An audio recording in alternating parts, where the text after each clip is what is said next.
اب اس کے ساتھ ہی ناظرین آپ کو بتائیں کہ چچاوطری میں کھلی کچہری کا انعقاد کیا گیا ہے۔ S P investigation madam Shahida Noreen کے ہمراہ ایس ڈی پی او چچاوطری سرکل مہر محمد وسیم نے کھلی کچہری کا انعقاد کیا اور مزید انہوں نے کھلی کچہری میں آنے والے شہریوں کے مسائل سن کر موقع پر احکامات بھی جاری کیے۔ اسی حوالے سے مزید بتا رہے ہیں ہمارے نمائندے ارشاد احمد مغل۔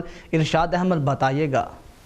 جی بالکل، تفصیلات کے مطابق کھلی کچہری تھانہ صدر Chichawatni S P investigation madam Shahida Noreen کے ہمراہ S D P O Chichawatni circle Mehr Muhammad Wasim نے کھلی کچہری کا انعقاد کیا۔ انہوں نے کھلی کچہری میں آنے والے شہریوں کے مسائل سن کر موقع پر حکامات جاری کیے۔ انہوں نے کہا کہ کھلی کچہری کا مقصد عوام کی دہلیز تک انصاف کی فراہمی ہے۔ اس موقع پر ایس ایچ او تھانہ صدر چیچاوطنی ماجد اشفاق بھی موجود تھے۔ بعد ازاں انہوں نے تھانہ سٹی چیچاوطنی کا وزٹ بھی کیا، جہاں پر انہوں نے تفتیشی افسران سے میٹنگ کی، سنگین زیر تفتیش مقدمات کو ڈسکس کیا۔ انہوں نے تھانہ صدر کے فرنٹ ڈیسک پر وزٹ کیا اور پینڈنگ چالان اور پینڈنگ درخواستوں کو جلد از جلد کلیئر کرنے کی ہدایت جاری کی۔ کیمرہ مین آصف مغل کے ساتھ Irshad Ahmed Mughal, crime reporter S M news. جی